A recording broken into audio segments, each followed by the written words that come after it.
ଖତର ପୁଣି ବିରିୟାନୀ, ଏଇଟା ପୁଣି କ'ଣ? କାହା ପାଇଁ ସେ ବିରିୟାନୀ ବନା ହେଉଛି କି? ଭିଡ଼ିଓ ଶେଷ ଯାଏଁ ଦେଖନ୍ତୁ, ନିଶ୍ଚୟ ଜାଣିପାରିବେ।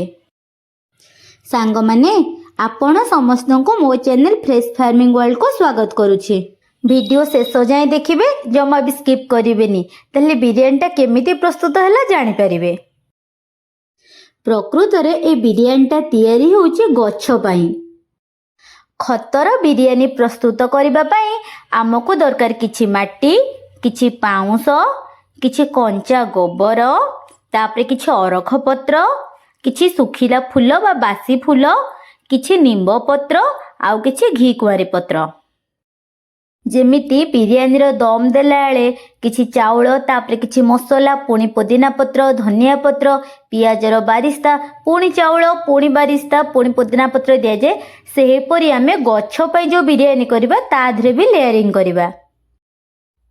ଆଜି ଆମେ ଯେଉଁ ଖତର ଲେୟାରିଂ କରିବା କିପରି କରିବା ଆସନ୍ତୁ ସମ୍ପୂର୍ଣ୍ଣ ପ୍ରକ୍ରିୟା ଦେଖିବା। ପ୍ରଥମେ ଯେଉଁ ପାତ୍ରରେ ଆପଣ ଖତ ବନେଇବେ ସେଇ ପାତ୍ର ଆଣନ୍ତୁ, କଭର ବାଲା ପାତ୍ର ହିଁ ଆଣିବେ। ପ୍ରଥମ ପରସ୍ତରେ କିଛି ମାଟି ନେବେ, ତା ଉପରେ କିଛି ବାସି ବା ଶୁଖିଲା ଫୁଲ ଦେବେ, ତା ଉପରେ ଦେବେ କିଛି କଞ୍ଚା ଗୋବର, ତା ଉପରେ ପାଉଁଶ ବା ଶୁଖିଲା କାଠର ପୋଡ଼ା ଗୁଣ୍ଡ ଦେବେ। ତା ଉପରେ ପୁଣି କିଛି ଅରଖ ପତ୍ରକୁ ଛୋଟ ଛୋଟ କରି ଚିରିକି ଦେବେ। ଯେଉଁ ଅରଖ ପତ୍ରର କ୍ଷୀର ଆଖିରେ ପଡ଼ିଲେ ଆଖି ନଷ୍ଟ କରିଦିଏ, ସେ ଅରଖ ପତ୍ରର କ୍ଷୀର ପୋକମାନଙ୍କ ପାଇଁ ଗୋଟେ ବଢ଼ିଆ ଔଷଧ। ଆପଣ ଯଦି ସିଧାସଳଖ ଅରଖ ପତ୍ରର କ୍ଷୀରକୁ ପାଣିରେ ମିଶାଇ ଗଛ ଉପରେ ସ୍ପ୍ରେ କରିବେ, ଦେଖିବେ ରୋଗ ପୋକ କିଛି ଦିନ ଭିତରେ ଗଛରୁ ମରିଯିବେ। ଏବେ ତା ଉପରେ କିଛି ନିମ୍ବ ପତ୍ର ଦିଅନ୍ତୁ, ପୁଣି ତା ଉପରେ କିଛି ମାଟି, ତାପରେ ଶୁଖିଲା ଫୁଲ ବା ବାସି ଫୁଲ, ପୁଣି ଅରଖ ପତ୍ର, ପୁଣି ପାଉଁଶ, ପୁଣି ତାପରେ କଞ୍ଚା ଗୋବର, ପୁଣି ଅରଖ ପତ୍ର, ପୁଣି ମାଟି, ସଭା ଶେଷରେ ତା ଉପରେ ଘି କୁଆଁରୀ କୁ ଭାଙ୍ଗିକିରି ତା ଜେଲ୍ଟାକୁ ଦେବେ ଆଉ ତାକୁ ଛାଡ଼ିବେ। ବିରିୟାନୀର ଯେମିତି ଲେୟାରିଂ କରାଯାଏ ସେମିତି ହିଁ ସବୁ ଜିନିଷକୁ ନେଇ ଲେୟାରିଂ କରିଦେବେ। ମୁଁ ଯେଉଁ ଜିନିଷ ସବୁ କହିଛି ଲେୟାରିଂରେ ଲଗାଇବା ପାଇଁ, ସବୁ ଜିନିଷ ଗଛ ପାଇଁ ବେଷ୍ଟ ଔଷଧ ରୂପେ କାମ କରିବ।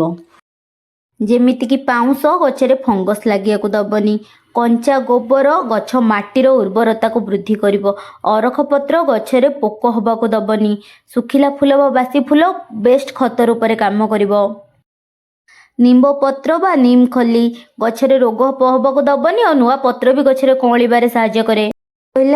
ରହିଲା ଘି କୁଆଁରୀ, ଯେଉଁଟାକି ଗଛ ମୂଳରୁ ନୂଆ ରୁଟ୍ ବାହାର କରିବାରେ ସାହାଯ୍ୟ କରେ।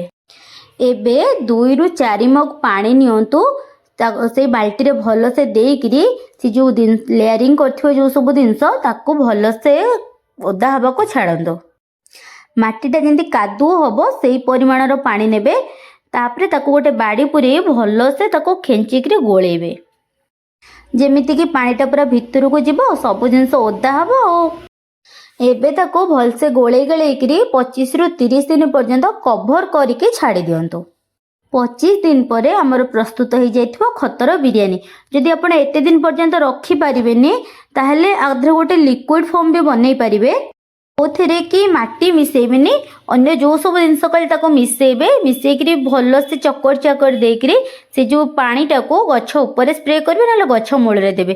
ସେଇଟା ବି ଗଛର ଗୋଟେ ବଢ଼ିଆ ଖତ ରୂପରେ କାମ କରିବ, ଯେଉଁଟାକି ତରଳ ଖତ। ଯଦି ଭିଡ଼ିଓଟି ଭଲ ଲାଗିଥାଏ ଚ୍ୟାନେଲକୁ ସବସ୍କ୍ରାଇବ୍ କରିବାକୁ ଜମା ବି ଭୁଲିବେନି, ଆଉ ଏ ଭିଡ଼ିଓକୁ ଲାଇକ୍ ଆଉ ସେୟାର କମେଣ୍ଟ ନିଶ୍ଚୟ କରିବେ। ଯଦି ଆପଣ ଓଡ଼ିଆ ଲୋକ ହେଇଛନ୍ତି ଆଉ ଭିଡ଼ିଓକୁ ଶେଷ ଯାଏଁ ଲେଖିଛନ୍ତି ଜୟ ଜଗନ୍ନାଥ, ନିଶ୍ଚୟ କମେଣ୍ଟ କରିବେ। ଜୟ ଜଗନ୍ନାଥ।